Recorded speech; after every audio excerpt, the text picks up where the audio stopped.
It is time for another classic JP and the Beans Top 5. Today's Top 5 topic is your top 5 Fantastic Four villains. Without further ado, Beans, you go first. Okay, first of all, I just want to preface. I don't know a lot about the Fantastic Four. Sure. So I'm playing with a limited deck, if you will, which that's my life. Anyways. One card. Nice. Anyways.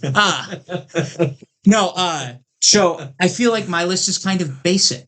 It's kind of like very on like, okay, yep. So these all make sense. I didn't try too hard. I didn't get creative. Mm-hmm. Like this is it. Mm-hmm. Number 5, I have Namor.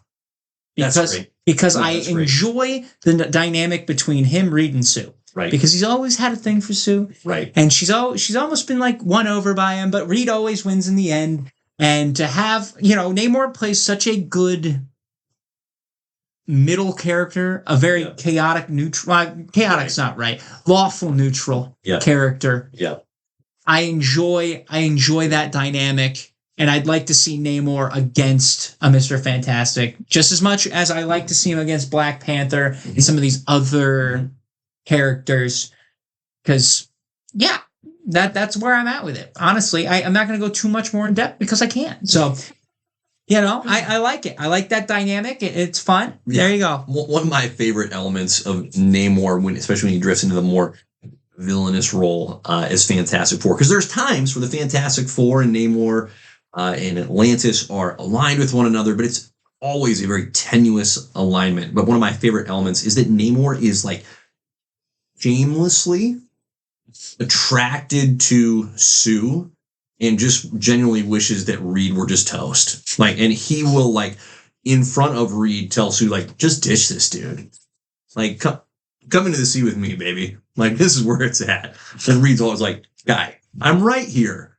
That's wrong on so many levels. It's just, it's such a professional wrestling heel move. And he's just unashamedly forthright with it. It's absolutely wild. Absolutely wild. Okay, great number 5. I had Namor as a contender on my list. He didn't quite make it on, okay? My number 5 is Mole Man, because he's just ridiculous, all right? Just crazy that this guy should even be on the list, but there's so much just organic humor that comes with the character of Mole Man being a Fantastic Four villain, because so much of the Fantastic Four's appeal as characters in a way that's it's easy to find reasons to go, I get why these characters are worth following and being fans of, is they're trying to go to the stars, right? They want to explore, they want to expand. And then you got Mole Man, who's no, we're going down into the dirt. Let's hang out in Subterranea. Look at all my mole people. And all of his minions and associates, they're gross. There's not a single one, including him, that is good to look at. Tough to see. And so there's just the visual humor that comes with that. And he has more ability to be a problem for the Fantastic Four than he rightfully should. But he's just there to remind the Fantastic Four, you're going for the stars, but man, you should check out what's under the dirt. There's some good stuff down there. Giant worms. So Mole Man is my number 5. My number 4, and this is a little bit of a different take, alternate universe Reeds. Okay? Reed in the 616, let's call him Prime Reed, good man, extremely capable, devoted to his family, and yet simultaneously devoted to the greater good of the world and the universe, and just so grounded and so solid. And the character of Sue has a lot to do with that, but I'm getting a little off track. Alternate universe Reeds are all awful. They're dicks to a T. There's not another universe's Reed that we have ever encountered that you've gone, neat guy. Not only not neat guy, turds. They want to conquer the freaking world. They're not there for the greater good of the universe. If they are, it comes in the fashion of, so I'm in charge. That's what's best for you all. I take more control. You're welcome. I'm not hearing the thank you loud enough. Louder, please. They're all just lousy people to the point of they're more than happy to just get rid of Prime Reed. Be like, dude, you're an idiot. You should have ditched your wife and family a long time ago and taken over the planet. Why haven't you yet, by the way? So that's my number 4. Well, any alternate universe Reed. For an example, the Maker, which is the Prime one for the Ultimate Universe. Yes. What a dark turn for that character. That And scarred and everything. That's tough. Mhm. That's a tough look. Yeah. And now he remade the Ultimate Universe. Mhm. So There's a alternate version of Reed who defeated Doom, cut out half his brain, and put it in his own head. it's because Just dark. Just freaking dark. He's Let's like, let's just do this. Let's take the best part of Doom. I'm going to take it and I'm going to leave Doom in a vegetative state. Just really wild. So that's my number 4. Alternate universe Reeds. my number 4, Mhm. just because of pure concept alone. Yep.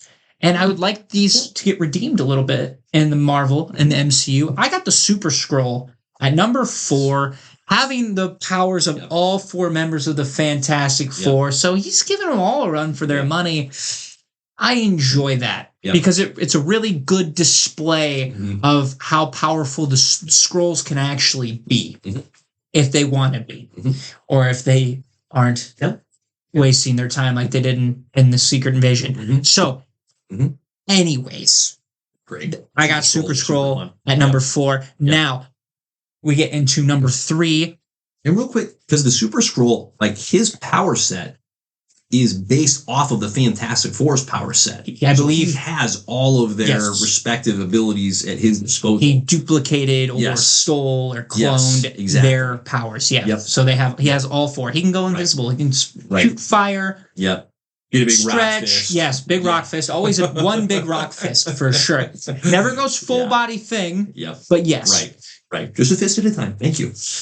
Number 3, It's great. I have a Nihilus. Yeah. That feels like a main Fantastic Four villain. Very Look, so. mainly because this dude is gross. Mhm. Have you ever looked at the Annihilus wave, by the way? Disgusting. Super Stay away gross. from me. That is a nightmare for me. Super I don't do gross. parasites. That seems like that's right up Annihilus's alley. Mhm. Not a fan. This Yep. dude, when he enters the scene, terrifying. Mhm. This is a guy that Mhm. Human Torch sacrificed himself to defeat Yeah. or to hold back long enough, and everybody thought he was dead. Hence that run right there. Mhm. Very emotional comic panel when he decides to goose out. Yes. One of the most mature things Johnny Storm has ever done was protect his family. Then or since. Correct. Yeah. He kind of regressed a little bit, didn't he? He didn't continue down No. the maturing path. No. He's like, So once, didn't care for it. because of the sacrifices he made the Fantastic Four take, I've got to have Annihilus at 3. It's fantastic. So I'm going to do a last minute edit. I had Annihilus at 3 as well, but I loved your take on him. Everything you said. No, totally agree.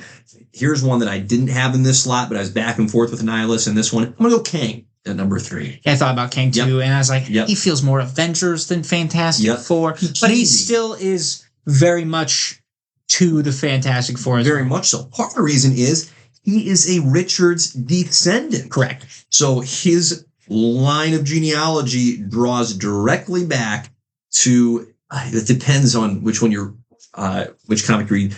I don't think it's necessarily Reed directly, but it's definitely Nathaniel, Reed's dad, which gets a little weird. So I got to do a little more digging to see if there's a particular canon. It's like, no, he's definitely this. Okay. But I digress. Point is, Kang has that familial tie with the Richards family and therefore likes to pick on them a little bit, right? Like he's got all this power, he's got all this ability to go wherever he wants in time. This is the Kang the Conqueror version of Kang. And he just loves to come back and pick on the old family. He's like, I'm better than you. You suck. Look at what I've become. Look at what you were. Small. Just the attitude is incredible from Kang. So constant emotional dunking from Kang. My number 2 is Galactus. There is probably second only to the one that will definitely be number 1 on our lists. There is not a more catastrophic villain that the Fantastic Four has to deal with. Part of what makes Galactus appealing, okay, isn't just the fact that obviously he's fudging enormous and can just take down an entire world when he feels like it, but the Fantastic Four actually works to try and forge a legitimate, albeit uneasy, alliance with Galactus so that they can kind of, they recognize it, yeah, the big guy's got to eat. Okay. How can he eat but not eat worlds that are going to have millions or billions of people suffer? But the sheer might of Galactus is unparalleled. It's absolutely wild. One of my favorite Fantastic Four Galactus moments, though, is when Galactus partners up with the Fantastic Four to try and combat the Mad Celestials. That's a wild storyline. But that's my number 2, Galactus. Yeah. So let's just get this out of the way. Yeah. Galactus is also my number 2, and we already know who the number 1 is. Yeah. The Wizard. So number 2, Galactus, agreed 100% everything you said. When he steps on the scene, you're like, oh, it's about to go down. Whoops. This is rough. This is rough. They've had to make specific weapons to try to take this guy out. Doesn't work. No. One thing that you didn't touch on that is also really cool with Galactus is the Heralds. The Heralds are awesome. We've had, obviously, Silver Surfer is the most famous one that eventually, breaks free or whatever, or turns into this guide in a sense of being like, hey, here's a dead planet. Eat this one instead. Yeah, he gains a little more agency. Right. And we've had really cool heralds with Galactus, like Thor in most recent ones, who badass, by the way. If you look up, he just gets an insane. He already got a power boost before he became this, and then afterwards just gets even stronger for no reason as a herald, and it's awesome. All right, and it's because Galactus is scared of, I believe they call it the All Winter. I don't fully know or remember because I didn't fully read the storyline. All right, I just keep up with the notes. All right, I spark notes some stuff. All right, I got a lot going on. Anyways, my point is for Galactus to just be able to also just give that power up at the flip of a trigger. That's awesome. Yeah. All right, Silver Surfer, dope. All right, an odd concept on paper, but the Silver Surfer is awesome. But he executes it way more well than for sure has any right to. I mean, here's something you can say about Galactus. The guy knows how to market. He understands branding. Silver Surfer, Fire Lord, Terrax the Tamer. Like, those are some great names. I knew there was a fire guy, and I couldn't remember his name. Terrax, I fully knew and remembered. And they don't look like they're an easy fight either. Terrax is terrifying. Correct. I mean, no pun intended there. So, see what you did there. Galactus is not, he's not just a powerful presence in himself, but he also has these way powerful beings at his disposal as well. So, that's my number 2. Totally. We already know our number 1. It's Doctor Doom. Oh, not the Wizard. Okay. Yeah, it's not the Wizard. It's Doctor Doom by a mile. It's not close. Doctor Doom, arguably the best villain in all of comics. That's a rabbit hole for a different day. He's definitely on the Mount Rushmore. Yeah. For sure. Yeah. Doom is the only person that has successfully brought peace to the planet. And again, he's not a good dude. Right. But he's not also... Yeah, you're not loving the means he uses to get to that end point. Correct. He's also not just dabbling in science, he dabbles in magic as well. So he's very versatile on that front. Because in his mind, he's like, why would I limit myself to one form of knowledge? Let's broaden my horizons here. He is currently the Sorcerer Supreme in Marvel Comics. He took it away from Doctor Strange. Hilarious.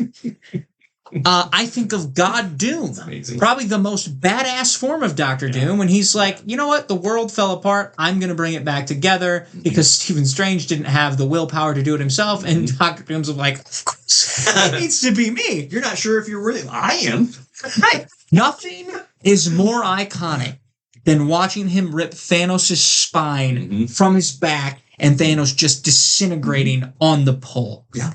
That is one of the most terrifying things. And to be like, oh, the Infinity Stones have nothing on God Doom. All right? The white, sick. And I love the fact that just to add a little icing on the cake, he takes Reed's family. He turns the thing into a giant wall. He turns Human Torch into the sun.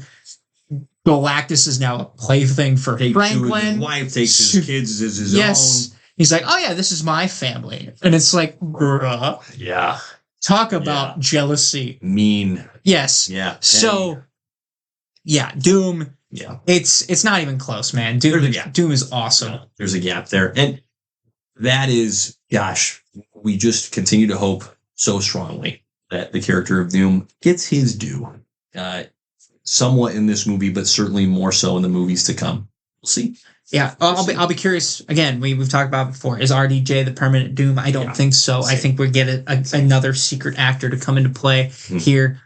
He's for the love of God, let it be Cillian Murphy. That is too good to be true. That is my personal pick because he would annihilate as Doom. All right. Incredible. Yes. So it's Doom at number 1 for both of us. Yep, with a bullet.